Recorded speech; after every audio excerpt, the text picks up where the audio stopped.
اعوذ باللہ من الشیطان الرجیم بسم اللہ الرحمن الرحیم الحمد للہ رب العالمین وصلی اللہ علی سیدنا و نبینا محمد و آلہ الطیبین الطاہرین۔ کتاب شریف بدایت الحکمہ کے اندر وارد ہونے سے پہلے بعض مقدمات کے بارے میں کچھ عرائض پیش کیے گئے تھے، جن میں سے موضوع علم، تعریف فلسفہ، علم فلسفہ میں جب فلسفہ کہتے ہیں تو اس سے مراد کیا ہوتی ہے،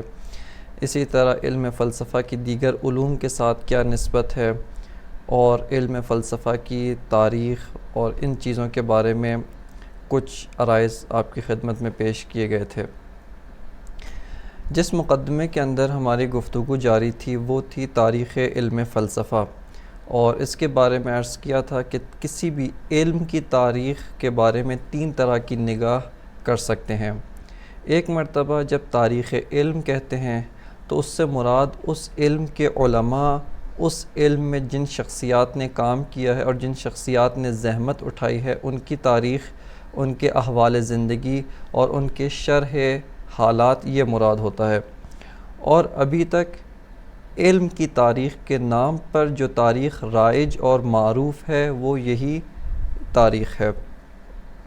اس کے بعد تاریخ علم کے بارے میں ایک اور نگاہ یہ ہو سکتی ہے کہ ہم اس علم کو ایک موجود زندہ کے طور پہ دیکھیں کہ یہ علم کن کن مراحل کو طے کرتا ہوا آج اس درجہ رشد اور تکامل تک پہنچا ہے۔ خود علم بما ہوا علم، اس کی تاریخ کو بیان کیا جائے۔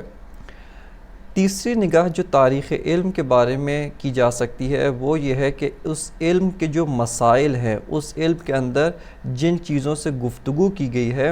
ان کی تاریخ کو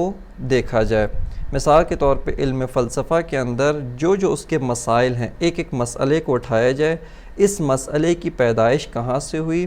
وہ کیا عوامل اور عناصر تھے جن کی وجہ سے یہ مسئلہ اس علم میں پیش ہوا، اور اس کے بعد سے ہم اس علم کے اس مسئلے کے بارے میں ایک سیر حاصل اور مفصل گفتگو کریں، اور تاریخی لحاظ سے اس مسئلے کے اندر جو نشیب و فراز آئے ہیں ان کے بارے میں وہ دقت کی جائے۔ تاریخی علم کے بارے میں آپ کی خدمت میں یہ عرض کیا تھا کہ چونکہ یہاں پر ان مقدمات کو بطور اختصار پیش کرنا مقصود ہے، اس وجہ سے یہاں پر ہم تاریخ علم کو بیان کریں گے، لیکن اسی کے ذیل میں اس علم نے جو مراحل اور ادوار طے کیے ہیں، اس علم کے علماء، اس علم کے جو برجستہ شخصیات ہیں، ان کو بھی یہاں پر بیان کیا جائے گا۔ یہاں پر تاریخ علم کے بارے میں 2 ادوار جو قبل از اسلام تھے، یعنی تاریخ اسلام و ظہور اسلام سے پہلے، اور علم فلسفہ کا ثقافت اسلامی کے اندر داخل ہونے سے پہلے 2 اہم ادوار، ایک دورہ اول جس کو پیدائش علم فلسفہ در یونان کا نام دیا تھا، اس کو مطرح کیا گیا، اور اس کے اندر 3 برجستہ شخصیات جناب سقراط، افلاطون اور ارسطو کے بارے میں مختصر گفتگو کی گئی۔ دورہ دوم یا علم فلسفے کا دوسرا جو مرحلہ ہے تاریخ کے لحاظ سے، وہ ہے مدرسہ اسکندریہ، جس کی 2 اہم ترین شخصیات جناب فلوطین اور ان کے شاگرد جناب فرفریوس ہیں۔ اب وارد ہوتے ہیں علم فلسفے کا تیسرا دورہ، یا یوں کہا جائے کہ جو انتہائی اہم دورہ ہے، اور وہ ہے تاریخ اسلام کے اندر علم فلسفہ کس طرح سے وارد ہوا، اور اسلام کے دامن میں علم فلسفہ نے کس طرح سے رشد اور تکامل حاصل کیا۔ چونکہ اسی کے ذیل میں علماء علم فلسفہ و حکماء و فلاسفہ کے بارے میں بھی آپ کی خدمت میں عرض کرنا ہے، یہاں پر ہم خود علماء علم فلسفہ کو 3 گروہ میں تقسیم کر سکتے ہیں، یا بطور کلی ایک عام عنوان کے تحت اگر گفتگو کی جائے، کسی بھی علم کے جو علماء ہیں اور اس علم کی جو شخصیات ہیں جنہوں نے اس علم کے اندر کام کیا ہے اور اس علم کو پروان چڑھایا ہے، ان کو ہم 3 طرح سے دیکھ سکتے ہیں، یا ان کو ایک تقسیم کے مطابق 3 گروہ میں تقسیم کر سکتے ہیں۔ بعض علماء وہ ہوتے ہیں کہ جن کو علماء مؤسس کہا جاتا ہے، جو اس علم کی بنیاد رکھتے ہیں، یا اس علم کے اندر ایک مکتب کی بنیاد رکھتے ہیں۔ یہ ایک الگ موضوع ہے کہ کس طرح سے علم کے اندر ایک مکتب تشکیل پاتا ہے، یعنی ایک علم میں ایک مکتب بنتا ہے، اس کے بعد ایک اور عالم آتا ہے، وہ ایک اور مکتب تشکیل دیتا ہے، اور اس طرح سے یوں علم آگے پروان چڑھتا ہے۔ اس علم کے اندر بعض ایسے بنیادی اور اساسی مسائل ہوتے ہیں کہ ان بنیادی اور اساسی مسائل میں اگر کوئی تبدیلی یا تحول نظر ایجاد کرے تو یہاں پر ایک مکتب ایجاد ہو جاتا ہے، یہاں پر ایک نیا مکتب، ایک نیا نظریہ جو ہے وہ پیش آتا ہے۔ جیسا مثال کے طور پہ علم منطق کے اندر آ کر کوئی علم منطق کی ساختار میں اس کا جو ڈھانچہ ہے، علم منطق کے بعض بنیادی ترین قواعد ہیں، یا اسی طرح اور دیگر شعبہ منطق میں سے جو اساسی ایک اہمیت کے حامل ہوتے ہیں، اگر کوئی ان میں بنیادی تحول کو انجام دے تو یہاں پر علم منطق میں ایک نیا مکتب یا نیا مکتب منطقی جو ہے وہ معرض وجود میں آتا ہے۔ وہ علماء کہ جو اس طرح کا بنیادی تحول ایجاد کرتے ہیں، ان کو علماء مؤسس کہا جاتا ہے، جو اس علم کی اساس اور اس علم کی بنیاد رکھتے ہیں۔ ان علماء یا اس طرح کے جو افراد ہوتے ہیں، ان کے آثار میں ایک مشکل یہ ہوتی ہے کہ چونکہ انہوں نے ایک نئی چیز کو دریافت کیا ہوتا ہے، انہوں نے اپنے تفکر کے ذریعے سے اور بعض غور و فکر کرنے کے ذریعے سے اس طرح کی چیز کو دریافت کیا ہوتا ہے جو ان سے پہلے موجود نہیں تھی، ان سے پہلے ادوار میں یہ نظریہ اور یہ مکتب موجود نہیں تھا، لہٰذا اس کو بیان کرنے میں، اس کو الفاظ میں منتقل کرنے میں ان کو ادبیات کی مشکل پیش آتی ہے۔ یہاں پر ادبیات سے مراد ادبیات عرب نہیں ہے، یعنی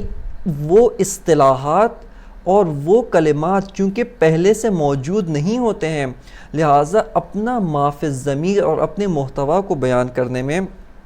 یہ افراد جو ہے وہ ایک مشکل کا شکار ہوتے ہیں۔ لہٰذا ان کے کلمات سے بعض افراد مختلف قسم کی جو ہے وہ فہم حاصل کرتے ہیں، مختلف جو ہے وہ چیزوں کو سمجھتے ہیں، چونکہ ان کے کلمات میں ایک نوع اضطراب ہوتا ہے، ان کے کلمات اور اصطلاحات مکمل طور پہ مستقر نہیں ہوئی ہوتی، یعنی اس اصطلاح کا محتوا مکمل طور پہ واضح نہیں ہوا ہوتا ہے، لہٰذا ان کے کلمات کے ساتھ یہ مشکل پیش آتی ہے۔ اس کے بعد ایک اور گروہ کا جو علماء ہوتے ہیں وہ ہوتے ہیں علماء محقق، جو اس علم میں ایک مؤسس نے آ کر جس مکتب کی اساس رکھی ہے، اس علم کی اساس رکھی، اس علم کے مبانی کے اوپر، یعنی وہ جو بنیادی ترین نظریات ہیں ان کو محفوظ رکھتے ہوئے بعض آگے کی تحقیقات اور بعض نتائج کو استخراج و استنباط اور اس میں اجتہاد کرتے ہیں۔ یہ وہ علماء ہوتے ہیں کہ جو اسی علم کے ساختار میں رہتے ہیں، اسی مکتب کی ساختار میں رہتے ہیں، انہی وہ جو اساسی ترین نظریات تھے انہی کے اندر رہتے ہوئے بعض اور نتائج، بعض اور لوازم اور بعض اور چیزوں کو استخراج کرتے ہیں اور اس کے اندر تحقیقاتی کام آگے بڑھاتے ہیں۔ ان کو علماء محقق کہا جاتا ہے، یعنی اس علم کے اندر تحقیقاتی کام انجام دیتے ہیں۔ اس کے بعد تیسرے جو گروہ کے علماء ہوتے ہیں وہ ہیں علماء مقرر، جو خوش بیان ہوتے ہیں، خوش نویس ہوتے ہیں، ان کا قلم روان ہوتا ہے، ان تک علم میں تھوڑی پختگی پیدا ہو چکی ہوتی، اصطلاحات مستقر ہو جاتی ہیں، یہ آ کر وہی مؤسس جس نے اس علم کو تاسیس کیا ہے اور اپنے مبانی و نظریات کو بیان کیا ہے، لیکن اس کے کلام میں بہت زیادہ شفافیت موجود نہیں ہے، ایک اضطراب پایا جاتا ہے، ایک نئی چیز بیان کرنا چاہتے ہیں لیکن اپنے ما فی الضمیر کو بہت اچھی طرح ہر ایک تک نہیں پہنچا پاتے۔ یا علماء محقق جنہوں نے اسی مبانی کے اندر رہتے ہوئے بہت سارے نئے مطالب کو بیان کیا ہے، یہ علماء مقرر آ کر ان کو تقریر کرتے ہیں اور ان کو جو ہے نئے انداز میں بیان کرتے ہیں، یعنی ان کا کام ان مبانی کو اور ان تحقیقات کو اچھے طریقے سے جم کر کے ایک روان اور سلیس انداز میں اس طرح سے کہ ہر ایک کے لیے قابل فہم ہو اور ہر ایک کے لیے قابل حل ہو سکے، ہضم ہو سکے، اس کو وہ بیان کرتے. ان کو علماء مقرر کہا جاتا ہے. بعض اوقات یہ علماء مقرر جو ہیں وہ محقق بھی ہو سکتے ہیں، مؤسس بھی ہو سکتے ہیں، یعنی خود ایک شخص نے ایک مکتب کو ایجاد کیا، اس مکتب کے اندر بعض تحقیقاتی انجام بھی دیے، اور جس حد تک تحقیقاتی کام اس نے انجام دیا ہے اس کو آ کے روان اور سلیس انداز میں 2-3 مراحل کے بعد 2-3 کتابیں لکھنے کے بعد اس کو آ کے اچھے طریقے سے وہ تقریر کرتا ہے. لہٰذا یہ جو 3 ہم نے تقسیمات کی ہیں یہ تقسیمات مانعۃ الجمع نہیں ہیں، یعنی اس طرح سے نہیں ہے کہ اگر علماء محقق ہو گیا تو وہ مقرر نہیں ہو سکتا، یا اگر علماء مؤسس ہے تو وہ مقرر نہیں ہو سکتا یا محقق نہیں ہو سکتا. یہ مانعۃ الجمع نہیں ہے. اب آتے ہیں اس کو مد نظر رکھتے ہوئے ہم علم فلسفہ کو اسلامی ثقافت و اسلامی تمدن میں جب سے وارد ہوا ہے اس پیراہے میں علم فلسفہ کو صدی بصدی و قرن بقرن دیکھتے ہیں. ظہور اسلام کے بعد سے آج تک تقریباً 15 صدیاں گزر چکی ہیں، یعنی صدی ہجری کے حساب سے اگر شمارش کیا جائے تو صدی ہجری قمری کے لحاظ سے 15 صدیاں گزر چکی ہیں. قرن اول میں اسلام کے معارف، بالخصوص معارف عقلیہ، خالصتاً وہ معارف تھے جو احادیث، روایات معصومین اور ان کے جو اصحاب وغیرہ تھے انہوں نے بیان کیے تھے، نقل کیے گئے، اسی کے اندر محدود تھے. قرن اول کے اندر چونکہ دائرہ اسلام، سرحد اسلام، جغرافیہ اسلام بہت حد تک وسیع نہیں ہوئی تھی، اس وجہ سے یہاں پر جو ہے وہ خالص اسلامی معارف، اسلامی نظریات علوم عقلیہ کے پیراہے میں موجود تھے. قرن دوم کو ہم نام دے سکتے ہیں، یہ قرن مناظرات مذاہب و مکاتب مختلف اسلامی کا صدی یا اس کا قرن ہے. اس قرن کے اندر عقائد و اعتقادات کے لحاظ سے مختلف گروہ، مختلف نظریات پیدا ہوئے. انہوں نے انہی احادیث، آیات قرآنی کے جو معارف قرآن نے بیان کیے، احادیث نے بیان کیے، انہوں نے اس سے جو کچھ سمجھا اس کی اساس پہ آ کر اس کو بیان کرنا شروع کیا. لہٰذا اس قرن کے اندر مختلف مکاتب فکر، مختلف اعتقاداتی مکاتب وجود میں آتے ہیں اور آپس میں ان میں شدید ترین نزاع، شدید ترین جدال، شدید ترین ان کے اندر مناظرات رونما ہوتے ہیں. اور یہیں پہ ہم تاریخ کے لحاظ سے سنتے ہیں کہ مثال کے طور پہ امام جعفر صادق علیہ السلام یا امام باقر علیہ السلام نے دیگر مکاتب کے علماء، معتزلی، اشعری و دیگر مکاتب کے علماء، دیگر فرق ہائے اسلامی کے جو کلامی علماء تھے ان سے مناظرات کیے. وہ اسی قرن کے اندر جو ہے بہت زیادہ پر رنگ اور ہمیں نمایاں طور پہ نظر آتے ہیں. اگرچہ اس سے پہلے بھی قرن اول میں بھی ہو سکتا ہے، لیکن غلبہ اور پر رنگ ہونے کے لحاظ سے یہاں پر ہم گفتگو کر رہے ہیں. اسی قرن دوم یا اسلامی ہجری کی صدی دوم سے نہضت ترجمہ، یعنی چونکہ سلطنت اسلامی و مملکت اسلامی مختلف علاقوں میں پھیل گئی تھی،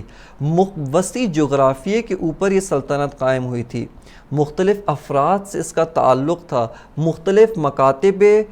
غیر اسلامی مکاتب و غیر اسلامی نظریات جیسے اس زمانے میں عیسائیت، یہودیت اور دیگر مکتب یونان اور دیگر علماء، ان سے یہاں پہ روابط برقرار ہوئے. لہٰذا یہیں سے نہضت ترجمہ کہ ان کے آثار کا عربی زبان میں ترجمہ ہونا وہ صدی دوم ہجری سے شروع ہو جاتا ہے. اب آتے ہیں تیسرا جو اہم مرحلہ ہے علم فلسفہ کے لحاظ سے، وہ ہے نہضت ترجمہ، یعنی علم فلسفہ کو مختلف زبانوں سے، یونانی اور دیگر زبانوں سے، وہ جیسے سریانی زبان ہے، دیگر زبانوں سے اس کو عربی زبان کے اندر ترجمہ کیا گیا اور کامیابی کے ساتھ مختلف جو ہے وہ زبانوں کے اندر، بالخصوص زبان عربی کے اندر اس کو ترجمہ کیا جاتا ہے. نہضت ترجمہ کے لحاظ سے اگر غور کیا جائے تو یہاں پر ہمارے سامنے دو اہم ادوار ہیں ترجمے کے۔ ایک دور زمان امویان میں ہے، یعنی جب بنو امیہ حاکم تھے اور ان کے آخری خلفاء و ان کے آخری بادشاہان، کہ خلفاء کہنا درست نہیں بلکہ بادشاہان اور ان کے جابر و ظالم حکمران حاکم تھے، اس زمانے میں مختلف علماء نے ان علوم کو دیگر زبانوں سے زبان عربی میں ترجمہ کیا، اور ایک نہضت ترجمہ جو بہت زیادہ مشہور اور اس کی تاثیرات بہت زیادہ رائج ہیں، وہ ہے عباسیوں کے دور میں، بنو عباس کے خلافت اور ان کی حکومت کے دور میں یہ جو ہے وہ قرار پاتی ہے۔ جیسا کہ حاکم منصور عباسی یا ہارون عباسی و مامون عباسی کے دور میں دیگر مذاہب، دیگر ادیان، دیگر فرق اور دیگر جو علوم کے اندر ماہر شخصیات تھیں، ان کو مختلف علاقوں سے اپنے دارالخلافہ میں منتقل کیا، اور وہاں پر مسلمانوں کا براہ راست ان کے ساتھ ارتباط اور ان کے ساتھ ایک اعتقادی اور علمی گفتگو شروع ہوتی ہے۔ یہاں پہ ایک موضوع جس کی طرف صرف اشارہ کر کے آگے بڑھنا مقصود ہے، وہ یہ ہے کہ نہضت ترجمہ کے کیا اسباب ہو سکتے، اس کے پیچھے کیا عوامل ہو سکتے ہیں، یہ اپنی جگہ پہ قابل غور چیز ہے۔ کیوں مسلمانوں نے دیگر جو ادیان ہیں یا دیگر جو علماء ہیں ان کے آثار کی طرف کیوں توجہ کی، کیوں مختلف علوم کو زبان عربی کے اندر ترجمہ کیا گیا، یا اس کے علاوہ دیگر اس کے پیچھے کیا اہداف تھے، جن میں سے ایک بہت بڑا ہدف حکومتوں کا اہل بیت علیہم السلام کے مقابلے میں، اہل بیت سے مقابلہ کرنے اور مبارزہ کرنے کے لیے مختلف لوگوں کو لانا، مختلف علوم کو لانا، تاکہ اہل بیت ان سے مناظرے میں نعوذ باللہ وہ شکست کھا جائے، اور اس طریقے سے ان کی عظمت اور ان کی ہیبت جو لوگوں کے دلوں میں ہے وہ کم ہو جائے۔ لہٰذا یہ ایک بہت بڑا سبب اور ایک بہت بڑا انگیزہ تھا جس کی وجہ سے مختلف بادشاہوں نے علوم کو عربی زبان کے اندر وہ ترجمہ کیا، لیکن اہل بیت علیہم السلام نے اپنے موقف اور اپنے حکمت عملی و علم لدنی و علم لا یزال و علم جو علم الہی کے ساتھ متصل ہے،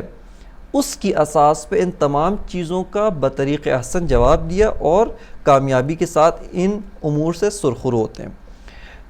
اس نہضت ترجمہ جو قرن دوم سے شروع ہوا اور سوم میں اس کا عروج ہوتا ہے، وہ اس کی ایک برجستہ شخصیت جس کا نام یہاں پہ ذکر کرنا چاہتے ہیں وہ ہے جناب کندی، جن کا نام معروف ہے یعقوب ابن اسحاق کندی، کہ انہوں نے مختلف علوم کو ترجمہ کیا، عربی زبان کے اندر ان کی اصطلاحات کو وضع اور جعل کیا، جن میں سے ایک علم فلسفہ ہے۔ انہوں نے مختلف رسائل فلسفی لکھے ہیں، مختلف کتابیں لکھی ہیں علم فلسفہ کے اندر، جن کو جب جمع آوری کیا گیا وہ بطور مجموعہ یہ رسائل الکندی الفلسفیہ اس کے نام سے یہ مشہور ہے اور اس کے نام سے یہ چھپا ہے۔ اسی کے اندر ان کی کتاب ہے کتاب فی الفلسفۃ الاولی، کہ جس کے اندر یہ فلسفہ اولا یا جو خود فلسفے کا ایک نام ہے فلسفہ اولا، کہ انشاءاللہ جہاں پہ علامہ طباطبائی اسامی علم فلسفہ کو ذکر کرتے ہیں وہیں پہ اس کے بارے میں بھی ذکر کیا جائے گا، اس کے بارے میں ایک مکمل رسالہ اور کتاب لکھتے ہیں۔ پس علم فلسفہ اب اس جہان اسلام اور دنیا اسلام کے اندر وارد ہو چکا ہے۔ قرن چہارم کے اندر معروف ترین جو فلسفی شخصیت، جو اسلامی معروف مسلمان فلسفی شخصیت جناب فارابی، ابو نصر فارابی، وہ آتے ہیں اس صدی کے اندر، اور انہوں نے تحقیقات فلسفی کو آگے بڑھایا، اور مکتب مشا جو پیروان جناب ارسطو یعنی معلم اول جناب ارسطو کے پیروان تھے، جن کو مشائی کہا جاتا ہے، ان کے مکتب کی اساس پر، مکتب مشائی کے اساس پہ انہوں نے تحقیقات فلسفی و منطقی کو آگے بڑھایا۔ جناب فارابی ذوالفنون تھے، متعدد فنون کے اندر جو ہے وہ مہارت رکھتے تھے اور ید طولہ رکھتے تھے۔ ان کی فلسفے کے اندر مشہور ترین کتاب جناب ارسطو کی کتاب کی شرح ہے، جناب ارسطو کی کتاب ما بعد الطبیعہ، اس کی شرح فارابی نے لکھی ہے جو شرح مابعد الطبیعہ کے نام سے مشہور ہے۔ قرن پنجم یہ ہے شیخ الرئیس جناب ابو علی سینا کی صدی نام دیا جا سکتا ہے، یعنی فلسفی لحاظ سے اگر دیکھا جائے تو یہ صدی و یہ قرن شیخ الرئیس شیخ ابو علی سینا کا قرن ہے۔ شیخ الرئیس شیخ ابو علی سینا مختلف علوم کے اندر، جیسا کہ ان کی شہرت علم طب کے نام پہ ہوئی، لیکن اساسی طور پہ و بنیادی طور پہ وہ ایک فیلسوف و حکیم و منطق دان تھے۔ انہوں نے اس مکتب کے اندر مکتب مشاء کو بہت ہی وسعت اور بہت ہی وسیع انداز میں پھیلایا۔ یہاں پر ہم اگر شیخ الرئیس ابو علی سینا کو ان علماء کی جو تقسیم اوپر ذکر کی، جیسا اس تقسیم کے مطابق جناب ارسطو یا ان کے استاد افلاطون، ان کو ہم علماء مؤسس کا نام دے سکتے ہیں۔ علماء مؤسس یعنی جنہوں نے آ کر علم فلسفہ کی اساس رکھی، بالخصوص جناب ارسطو، انہوں نے آ کے علم فلسفہ و علم منطق کو ایک علم تدوینی کے طور پہ، ایک علم جو مجموعہ مسائل کا مجموعہ ہے اور ایک ہی موضوع کے گرد یہ گفتگو کرتا ہے، اس کے طور پہ جس نے بنیاد رکھی وہ جناب ارسطو ہیں، اور ان کو علماء مؤسس میں سے شمار کیا جاتا ہے۔ اسی وجہ سے ان کو معلم اول کا بھی لقب دیا جاتا ہے۔ جناب فارابی، ابو نصر فارابی، ان کو معلم ثانی کا عنوان دیا جاتا ہے۔ ان کی وسیع و عریض تحقیقات اور انہوں نے جس طرح سے علم فلسفہ و علم منطق کو آگے پروان چڑھایا، اس اساس پہ ان کو معلم ثانی کا عنوان دیا جاتا ہے۔ اسی مکتب مشاء کی برجستہ ترین شخصیت جنہوں نے جناب ارسطو اور فارابی کے آثار کو مزید پھیلایا اور اس میں مزید وسعت ایجاد کی، وہ یہی شیخ الرئیس ابو علی سینا ہیں، اور انہوں نے اپنے بعد آنے والی ہر شخصیت کو متاثر کیا، اس طرح سے کہ فلسفے و منطق کے اندر خود محوری شخصیت بن گئے ہیں۔ لہٰذا کوئی بھی شخصیت بعد والی ہو، وہ حتماً شیخ الرئیس کے آراء، ان کے نظریات کی طرف ناظر ہوتی ہے، اور اس پہ یا اشکال کر رہے ہوتے ہیں یا اسی کو قبول کر کے جو ہے وہ آگے بات کو بڑھا رہے ہوتے ہیں۔ شیخ الرئیس کی جو اہم ترین کتاب ہے فلسفے منطق کے اندر، اور ایک طرح سے کہا جائے ایک مکمل انسائکلوپیڈیا ہے، وہ ہے کتاب الشفا، جو تقریباً 10 مجلدات کے اوپر وہ مشتمل ہے، 10 جلدوں پر مشتمل ہے، جس میں سے 4 مجلدات علم منطق کے اندر لکھی ہیں انہوں نے۔ اسی طرح سے بعض تقریباً 3 مجلدات انہوں نے علم طبیعیات، اس کے بارے میں علم ریاضیات کے بارے میں لکھی ہیں۔ اس کے بعد علم طبیعیات کے بارے میں 2 مجلدات، اور علم فلسفہ اولا، جس کو فلسفہ ابھی ہمارے مد نظر ہے، جس کا موضوع موجود ہے، اس کے بارے میں 1 جلد انہوں نے مفصل گفتگو کی ہے، مفصل مباحث جو جناب ارسطو کے زمانے سے اور فارابی کے زمانے سے چلی آ رہی تھی، متعدد جوانب میں انہوں نے اس کو کھولا ہے اور ان مباحث کو آگے بڑھایا ہے۔ لہٰذا جناب ابو علی سینا شیخ الرئیس، ان کی اہمیت بے حد ہے، اور یہ ان کی کتاب بالخصوص الہیات شفا جو 1 جلد پہ مشتمل ہے، یہ کتاب درسی جو حوزات کے اندر رائج ہے اور پڑھائی جاتی ہے۔ اس کے علاوہ ان کی ایک اہم کتاب وہ ہے الاشارات و تنبیہات، جو اشارات کے نام سے رائج ہے، جس کے اندر انہوں نے منطق، اسی طرح طبیعیات اور علم فلسفہ اور بعض مباحث عرفانی کو بیان کیا ہے، اس کو مختصر طور پر بیان کیا ہے، اور جس طرح سے کتاب کا عنوان بھی اشارے اور تنبیہ کی شکل میں، بہت چھوٹی فصول اور مختصر عبارت کے اندر مطالب کو، عمیق مطالب کو بیان کیا ہے۔ اشارات و تنبیہات بھی جو ہے وہ کتاب درسی کے طور پہ رائج رہی ہے، لہٰذا بعد میں آنے والے تمام علماء محققین انہوں نے یہ کتاب پڑھی ہے، اور جناب شیخ الرئیس کے جو نظریات ہیں ان کی جانب وہ مفصل طور پہ ناظر ہیں۔ اس وجہ سے ان 2 کتابوں کی، بالخصوص کتاب شفا جو 10 مجلدات پہ اور کتاب اشارات و تنبیہات، اور اس کے علاوہ دیگر کتب جیسے التعلیقات، المباحثات ہے، اور دیگر جو کتب ہیں شیخ الرئیس کی، ان کی جانب علماء بہت زیادہ توجہ کرتے ہیں۔ اور اگر کوئی علم فلسفہ کے اندر تحقیقاتی طور پر، اجتہادی طور پہ وارد ہونا چاہتا ہے، اس کے لیے لازمی اور ضروری ہے کہ وہ شیخ الرئیس کے نظریات کی طرف توجہ کرے اور ان کے نظریات کی جانب وہ جو ہے وہ ناظر ہو۔ شیخ الرئیس کے جو شاگرد ہیں بہمنیار، ان کے بعد ان کا نام آتا ہے اسی قرن پنجم کے اندر، یعنی 5ویں صدی ہجری کے اندر جناب بہمنیار ہیں جو شیخ الرئیس ابو علی سینا کے شاگرد ہیں، اور ان کی جو مشہور ترین کتاب ہے وہ منطق پر بھی مشتمل ہے اور علم فلسفہ پر بھی مشتمل ہے، وہ ہے التحصیل۔ التحصیل ان کی مشہور ترین کتاب ہے۔ ایک جہت سے التحصیل اہمیت کی حامل ہے کیونکہ شیخ الرئیس کے جو کلام ہے، اور بالخصوص کتاب شفا، چونکہ شیخ الرئیس کا خود اثر قلمی نہیں ہے، یعنی خود انہوں نے اپنے قلم اور اپنے ہاتھ سے نہیں لکھی، بلکہ جیسا کہ مقدمہ شفا کے اندر بھی ان کے شاگرد جناب جوز جانی وہ ذکر کرتے ہیں کہ ہمارے استاد یعنی ابو علی سینا بیٹھتے تھے اور بولنا شروع کرتے تھے، یعنی درس دینا شروع کرتے تھے اور املا لکھواتے تھے، ہم ان کے دروس کی املا لکھتے تھے، لہٰذا یہ مجموعہ شفا جو ہے وہ اس طریقے سے تدوین پاتا ہے۔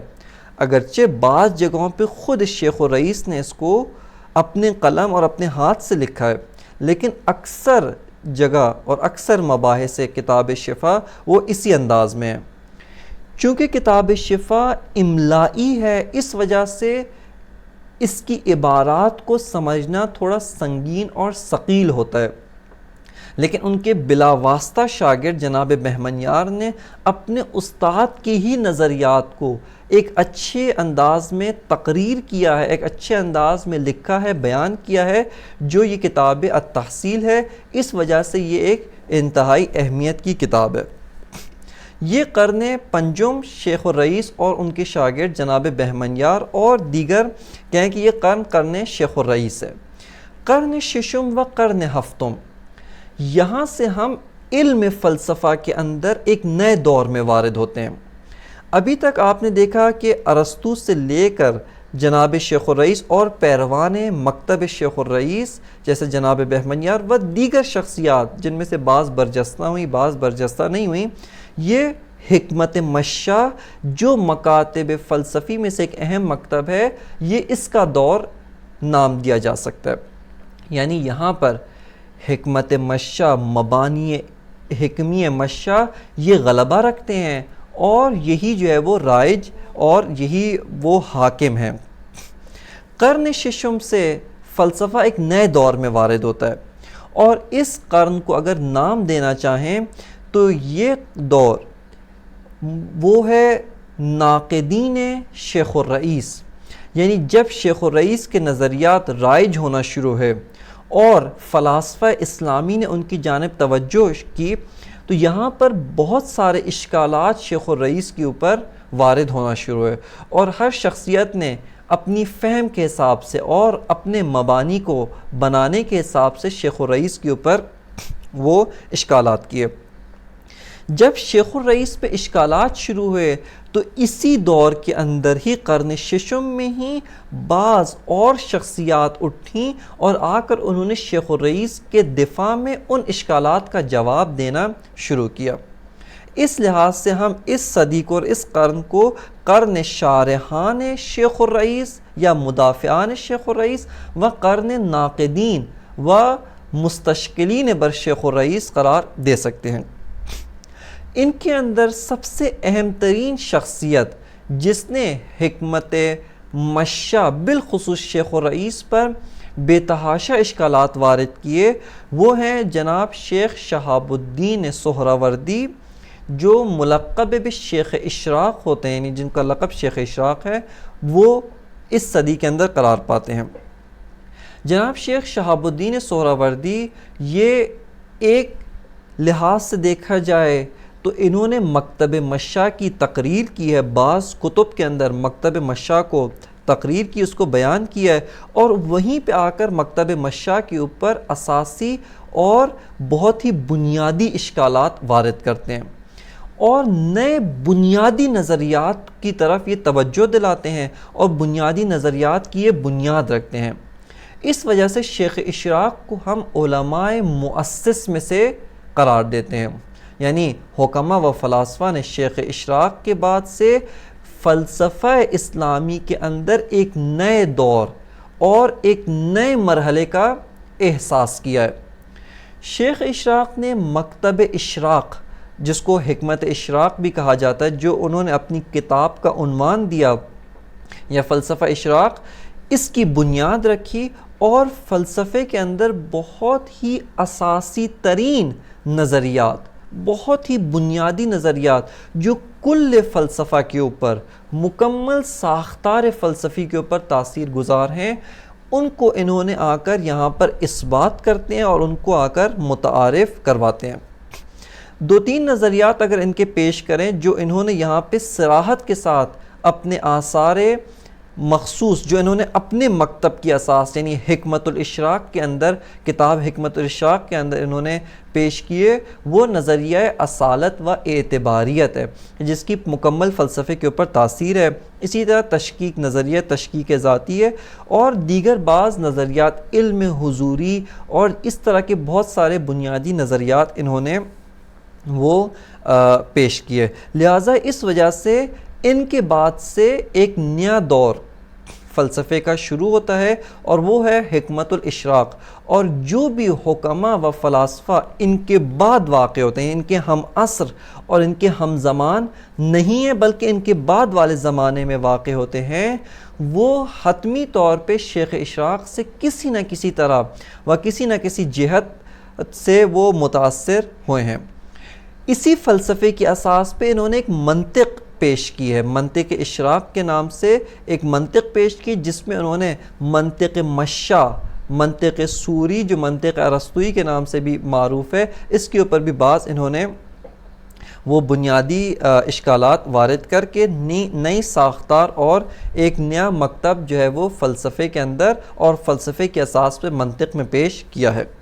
ان کی جو کتب ہیں ان کا جو تعارف، جو بعض کتب ہیں جو انہوں نے مکتب مشاء کی تقریر میں لکھی ہیں، یہ یہاں پہ ایک نقطہ جو آپ کی خدمت میں عرض کرنا چاہتا ہوں جو اہمیت کا حامل ہے، وہ یہ ہے کہ جو بھی محقق ہوتا ہے اور مؤسس، بالخصوص جو علماء مؤسس یا فلاسفہ مؤسس ہیں، وہ اپنے سے پہلے والے مکاتب یا مکتب کے اچھے و بہترین مقررین میں سے شمار ہوتے ہیں۔ اس کی دلیل یہ ہوتی تھی کہ یہ سمجھنے کے لیے یا یہ اس بات کرنے کے لیے کہ ایسا نہیں ہے کہ ہم نے اپنے سے پہلے والے مکاتب کو پڑھا نہیں ہے، یا ان مکاتب کے علماء جو کچھ بیان کرنا چاہتے تھے ہمیں وہ سمجھ نہیں آیا، ہم اس کو سمجھ نہیں پائے، اس وجہ سے ہم نے اشکالات وارد کی اور نئے مکتب کی بنیاد رکھی ہے۔ اس کو رد کرنے کے لیے، اس غلط فہمی کو رد کرنے کے لیے اپنے سے پہلے والے مکاتب کی اچھی اور بہترین تقریر پیش کرتے تھے۔ تقریر سے مراد یعنی ان کے نظریات، ان کے استدلالات، ان کی مباحث کو آ کر اپنے انداز میں اور اپنی فہم اور اپنی سمجھ کے مطابق اس کو وہ لکھتے تھے اور بیان کرتے تھے۔ شیخ اشراق نے جو حکمت مشاء کی جو تقریر کی ہے، یعنی ان کی مباحث کو جو پیش کیا ہے ان کتاب میں، جیسے کتاب المطارحات، یہ شیخ اشراق کی کتاب ہے، یا التلویحات یا مقاومات، اور دیگر کتب ہیں کہ جو مجموعہ مصنفات شیخ اشراق، یعنی ایک ایسا انسائکلوپیڈیا جس کے اندر تمام آثار شیخ اشراق کو جمع کیا گیا ہے، اس کی جلد اول اور بعض دیگر مجلدات یہ قرار پاتے ہیں۔ بس اس کے اندر شیخ اشراق نے مکتب مشاء کی تقریر کی ہے اور اس کے بعد بعض جگہوں پہ اپنے نظریات اختصاصی کو پیش کیا اور بعض جگہوں پہ انہوں نے وہاں پہ اشکالات بھی وارد کیے ہیں، لیکن جس میں انہوں نے اپنی وہ اختصاصی مکتب کو جو ہے متعارف کروایا، وہ ان کی کتاب حکمت الاشراق ہے، اور اسی وجہ سے ان کا جو مکتب ہے، ان کا جو فلسفہ ہے، وہ بطور فلسفہ اشراق حکمت الاشراق کے نام سے یہ معروف ہوتا ہے۔ اور خود شیخ اشراق بھی، جن کا اصلی نام یا شیخ شہاب الدین سہروردی، یہ شیخ اشراق کے نام سے جو ہے وہ معروف و ملقب ہوتے ہیں۔ اور شیخ اشراق کے بعد سے، جیسا آپ کی خدمت میں عرض کیا، تمام حکماء و فلاسفہ، یہ اہل منطق، ان کی جانب جو ہے وہ ناظر ہے، ان کے نظریات کے اوپر مکمل طور پہ وہ ناظر ہیں، یا قبول کرتے ہیں یا اس کو رد کرتے ہیں۔ فخر رازی ایک اور شخصیت ہے جنہوں نے وہ حکمت مشاء کے اوپر بھرپور اشکالات کیے، بالخصوص انہوں نے وہ شیخ الرئیس کے اوپر انہوں نے بھرپور اشکالات کیے، اور ان اشکالات کو انہوں نے، چونکہ خود جناب فخر رازی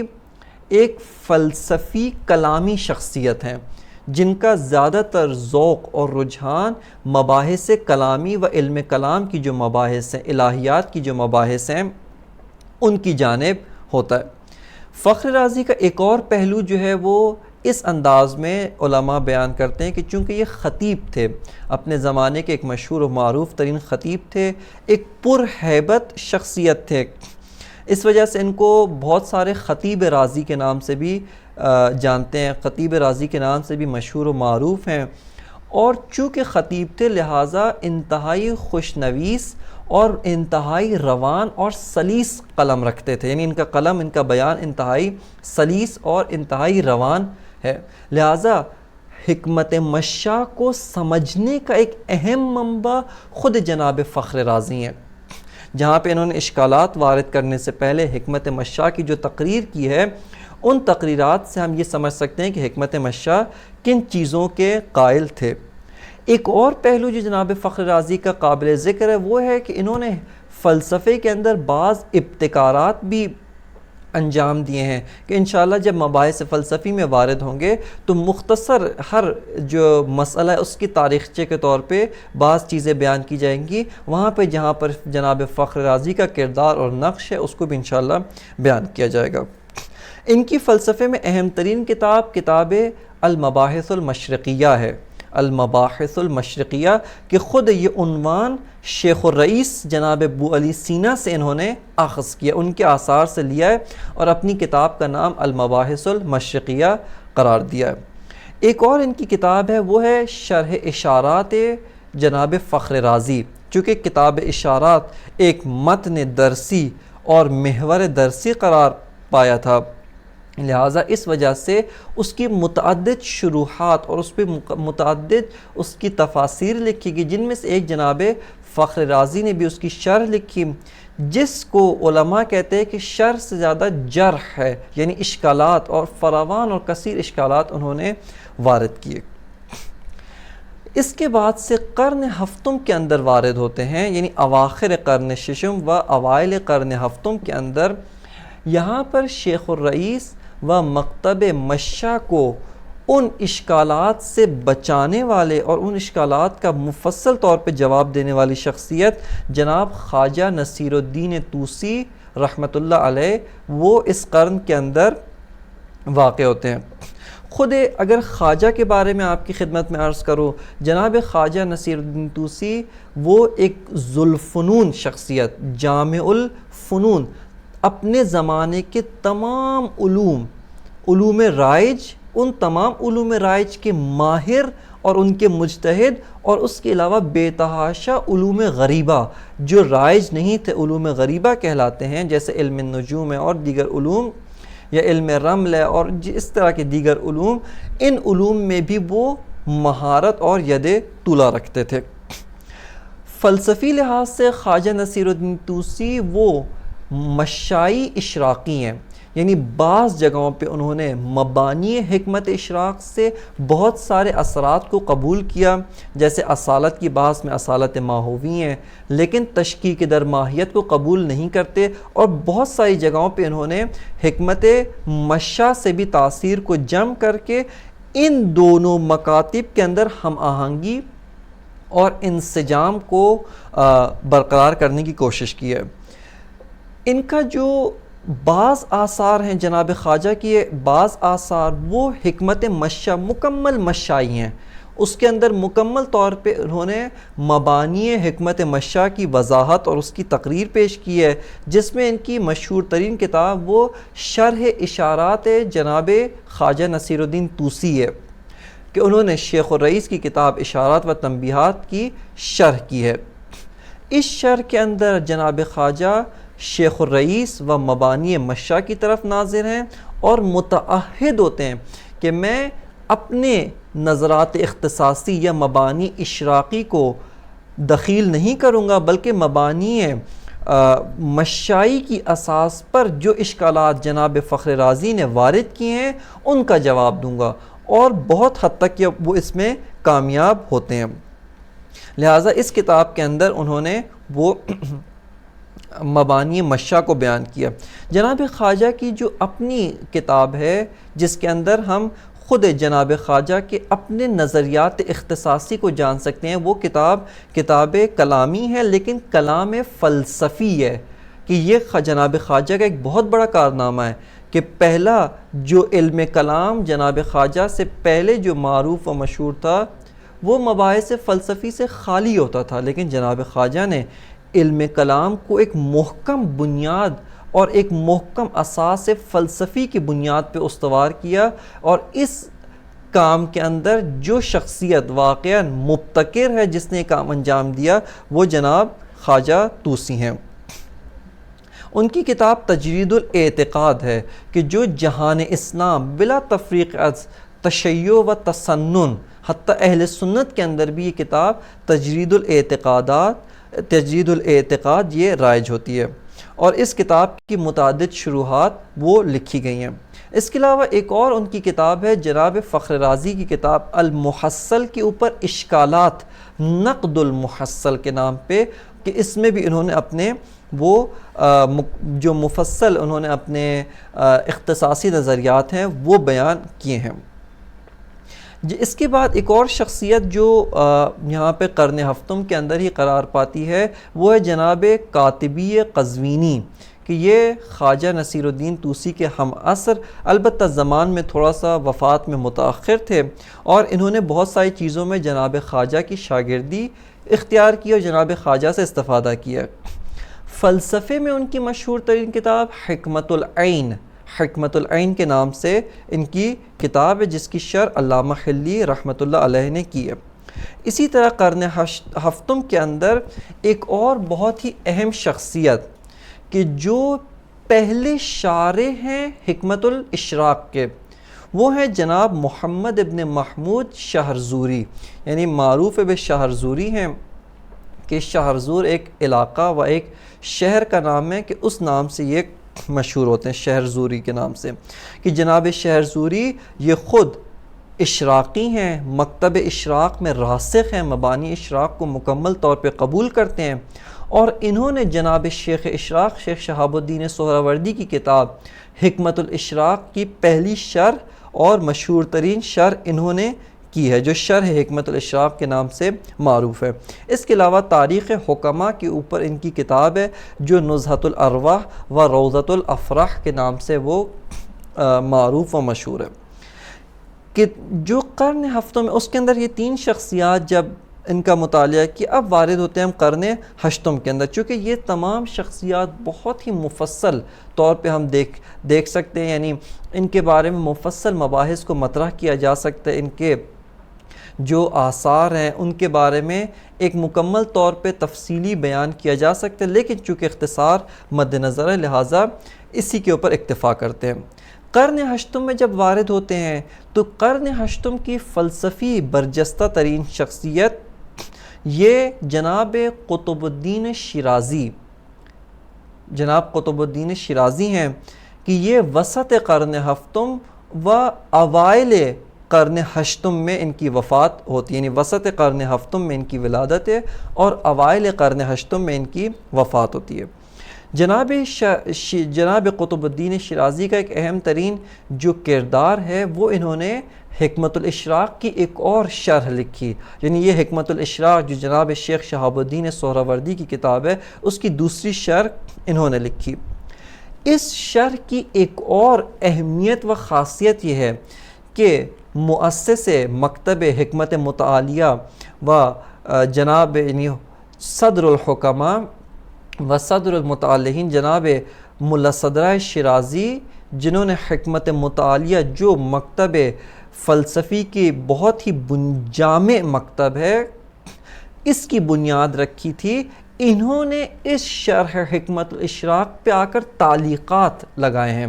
یعنی بعض جگہوں پہ آ کے انہوں نے حواشی اور جناب شیخ اشراق اور جناب شیرازی قطب الدین شیرازی کے نظریات کے اوپر ناظر ہوتے ہوئے آ کر انہوں نے اشکالات یا اس کی بہتر تقریر یا اس کے اوپر اور دیگر مبانی و نظریات کی جو ہے وہ بنیاد رکھی۔ بس یہ شرح حکمت الاشراق جناب شیرازی قطب الدین شیرازی اس لحاظ سے اہمیت کی حامل ہے کہ ملا صدرہ نے اس کے اوپر حاشیہ لگایا ہے۔ قرن ہشتم کے اندر ایک اور اہم و برجستہ شخصیت علامہ حلی رحمۃ اللہ علیہ ہے کہ یہ بھی حکمت الاشراق کے پیروکار اصالت ماہوی تھے۔ فلسفے اور حکمت کے اندر ان کی جو اساسی کتاب و اصلی کتاب ہے وہ ہے اسرار الخفیہ فی العلوم العقلیہ، کہ اس کے اندر انہوں نے وہ حکمت اور فلسفی مباحث کو پروان چڑھایا ہے۔ اس کے علاوہ حکمت کے اندر ایک اور ان کا جو مشہور ترین اثر ہے وہ وہی قرن ہفتم کے جناب کاتبی قزوینی کی کتاب حکمت العین، اس کی شرح جناب علامہ حلی نے ایضاح المقاصد فی شرح حکمت العین کے نام سے وہ لکھی ہے۔ ایک اور اہم ترین کارنامہ جو جناب علامہ حلی رحمۃ اللہ علیہ کا ہے وہ ہے شرح تجرید الاعتقاد، یعنی خواجہ نصیر الدین طوسی کی جو کلام فلسفی کے اوپر جو کتاب تھی تجرید الاعتقاد، اس کی شرح کشف المراد فی تجرید الاعتقاد کے نام سے علامہ حلی نے لکھا، اور انہوں نے یہاں پر خواجہ نصیر کے جو مباحث ہیں اس کو مزید پروان چڑھایا اور اس کی شرح کی ہے۔ قرن ہشتم کی ایک اور اہم ترین شخصیت وہ جناب قطب الدین رازی ہیں کہ ان کا جو فلسفے کے اندر اہم ترین اثر ہے و اہم ترین کتاب ہے وہ کتاب المحاکمات ہے۔ کتاب المحاکمات کے بارے میں بس آپ کی خدمت میں بیان عرض کر کے یہیں پر تاریخ کو روکتے ہیں، اور انشاءاللہ درس بعدی کے اندر اس کو مزید اتمام تک اختصار کے ساتھ اس کو اپنے منزل مقصود پہ پہنچانے کی کوشش کریں گے۔ جناب شیخ الرئیس بو علی سینا کی جو کتاب تھی الاشارات و تنبیہات، اس کے اوپر جناب فخر رازی نے اشکالات وارد کیے، شرح لکھی، اور اس شرح کے اندر بھرپور اشکالات وارد کیے تھے۔ اس شرح کے جواب میں، یعنی ان اشکالات کے جواب میں خواجہ نصیر الدین طوسی انہوں نے آ کر حکمت مشا کی اساس پہ اور مبانی جناب شیخ الرئیس و ارسطو کی اساس پہ آ کر ان اشکالات کا جواب دیتے ہیں اور ان اشکالات کو بے بنیاد قرار دیتے ہیں۔ جناب قطب الدین رازی آ کر ان دو شروحات، ان اشکالات و اشکالات کے جوابات کے درمیان ایک طور پہ محاکمہ و قضاوت یعنی قاضی کا کردار ادا کرتے ہیں، یعنی آ کر دیکھتے ہیں کہ کہاں پر اشکال جو تھا وہ درست طور پہ وارد تھا، کہاں پہ اشکال درست طور پہ وارد نہیں تھا، کہاں پہ اشکالات کے جواب دینے میں خواجہ نے جو جواب دیا درست طور پہ جواب دیا ہے، یہ آیا اس جواب پر بھی اشکال وارد کیا جا سکتا ہے۔ یعنی ایک نوع ان دو بزرگواران جناب فخر رازی اور جناب خواجہ طوسی کے درمیان آ کر حکمیت اور قضاوت انہوں نے اس کتاب کے اندر کی ہے۔ لہٰذا فلسفے کے اندر کہ جس کا یعنی اشارات کے اوپر جو ان کی کتاب ہے المحاکمات بین شرحی الاشارات، یعنی اشارات کی جو دو شروحات ہیں ان کے درمیان محاکمہ اور قضاوت کرنا، یہ ان کی اہم ترین فلسفی اثر ہے۔ اس کے بعد ایک آخری شخصیت جو قرن ہشتم کی ہے وہ جناب تفتازانی ہے کہ جو انہوں نے شرح المقاصد کے نام سے ایک کتاب کلام فلسفی میں لکھی ہے اور مباحث فلسفی سے یہ کتاب پر ہے۔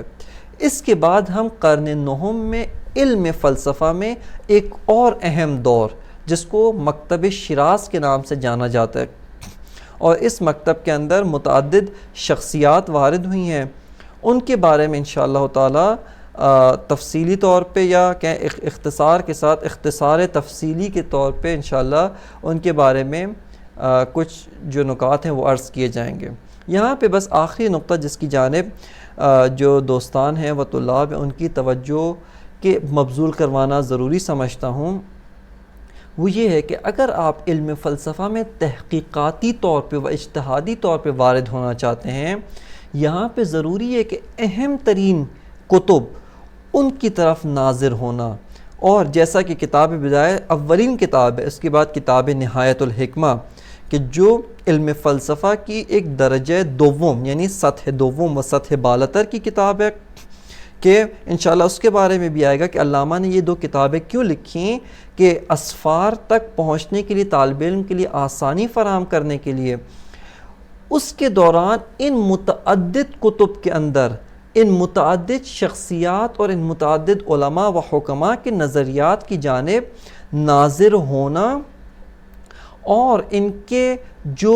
مبانی اور ان کے جو اشکالات، ان کے جو مباحث فلسفی ہیں ان کی جانب تحقیقاتی طور پہ وارد ہونا، یہ علم فلسفہ میں ایک مجتہد یا ایک محقق کے لیے انتہائی ضروری ہے۔ اس کے لیے ان کتاب کی ترتیب، ان کتاب کے جو تاریخی ترتیب، چونکہ ہر بعد میں آنے والا محقق اپنے سے پہلے والے کی طرف ناظر ہے، یا اس پہ اشکال کر رہا ہے یا اس کو قبول کر کے اس کی تقریر کر رہا ہے، اس کو تثبیت کرتا ہے، لہٰذا یہاں پہ سیر تاریخی، ایک تطور تاریخی و ایک تحول تاریخی ان کتب فلسفی و شخصیات کی طرف ہونا انتہائی ضروری ہے، جس کے لیے جو ایک محققین اور مجتہدین کی روش اور ان کا جو شیوا رہا ہے، اس کے لیے یہ مباحث تاریخ علم فلسفہ و علماء علم فلسفہ انتہائی اہمیت کا حامل ہے۔ انشاءاللہ اس کے بارے میں مزید مباحث کو آئندہ دروس کے اندر آپ کی خدمت میں پیش کیا جائے گا۔ وصلی اللہ علی سیدنا و نبینا محمد و آلہ الطیبین الطاہرین۔